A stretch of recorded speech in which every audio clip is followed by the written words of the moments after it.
Ibu, ada keluhan apa Ibu? Tidak ada keluhan sih, cuman saya ingin tahu tanda bahaya selama kehamilan aja sih Bu. Oh iya, baik, sebelum saya menjelaskan tanda-tanda bahaya pada kehamilan Ibu, sebelumnya Ibu ini anak keberapa ya Ibu? Kehamilan anak berapa? Kebetulan anak pertama Ibu. Oh, anak pertama. Iya. Anak yang saat ini nanti ya Ibu. Iya. Iya. Baik. Sebelumnya Ibu juga tahu nggak sih Ibu tanda-tanda awal kehamilan itu apa? Mungkin yang Ibu rasakan saat pertama kali Ibu tahu Ibu memang sedang hamil gitu. Yang pasti itu flat head ya Ibu. Oh, iya, betul. Terus sama mual muntahnya. Iya. Betul Ibu. Yang sudah Ibu jelaskan tadi itu sudah masuk ke dalam tanda-tanda kehamilan.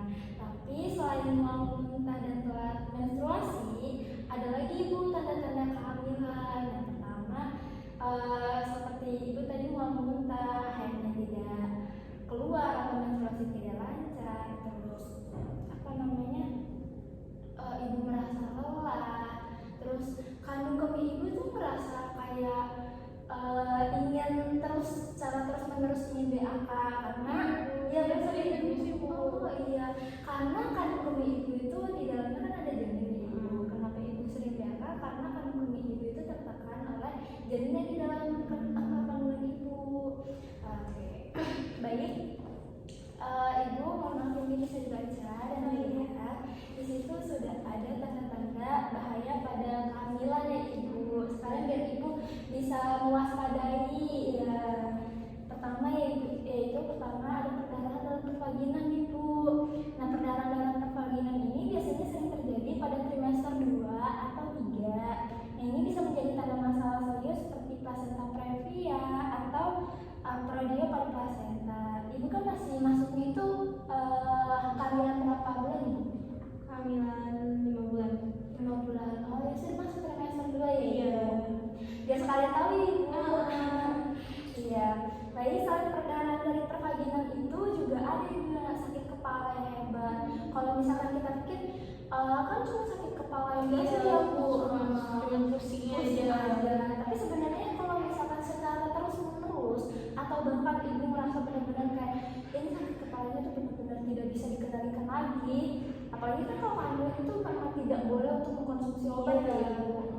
Paling itu kan hanya menggunakan minyak angin atau menggunakan minyak-minyak yang mungkin bisa mengurangi rasa sakit kepala Ibu atau mual muntah Ibu ya Ibu. Nah, sakit kepala yang hebat ini juga atau sakit kepala yang parah ini dapat memunculkan resiko gejala tekanan darah tinggi atau preeklamsi. Sebelumnya saya ingin tanya, Ibu ada riwayat tekanan darah tinggi atau tidak Ibu? Tidak Bu. Tidak ada. Baik, alhamdulillah ya Ibu. Soalnya kalau misalkan Ibu mempunyai riwayat tekanan darah tinggi, terus Ibu kan merasa pusing ya Ibu, sakit kepala, itu nanti kemungkinan besar Ibu akan masuk ke dalam gejala preeklamsi.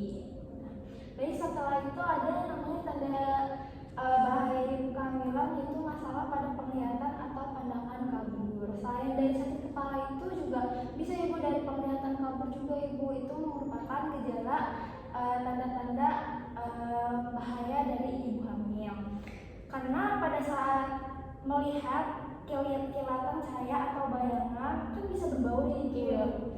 Itu bisa menjadi masuk kategori preeklamsi akibat pada tekanan darah tinggi. Resikonya itu bisa mengakibatkan kejang atau stroke pada ibu, lalu gangguan aliran darah atau plasenta sehingga menghambat atau pertumbuhan bayi. Jadi kan kalau misalkan seumpama ibu udah merasa pusing, terus pandangannya kabur, itu kan masuknya ke dalam kategori preeklamsi ibu.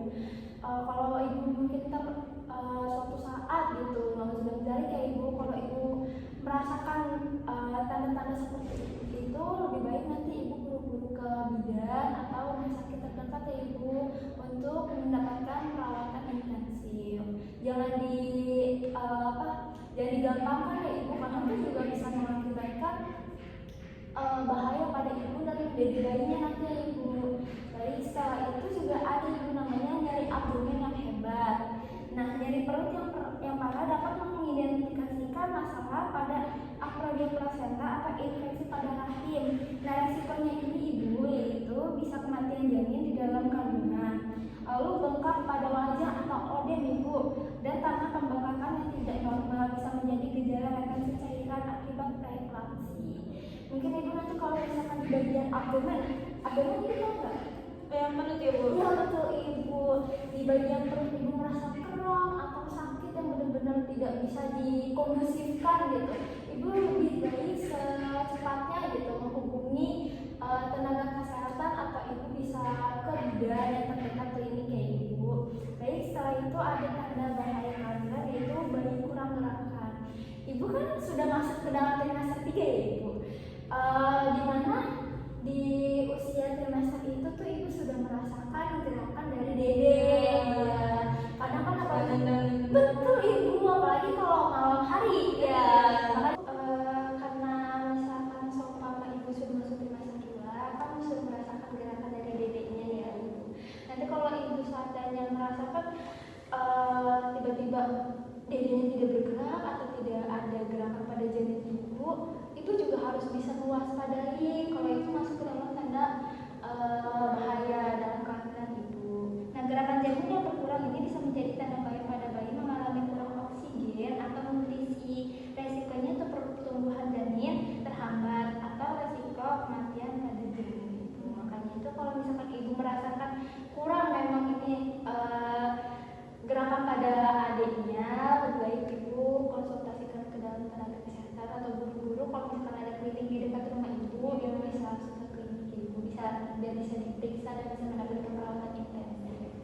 Baik ibu, selain itu juga itu harus bisa ya mengkonsumsi makanan yang banyak gizinya seperti protein, karbohidrat, terus buah-buahan. Untuk mineralnya juga ibu harus rajin minum air putih ya ibu, jangan minum kurangi dulu untuk teh atau kopi ya ibu.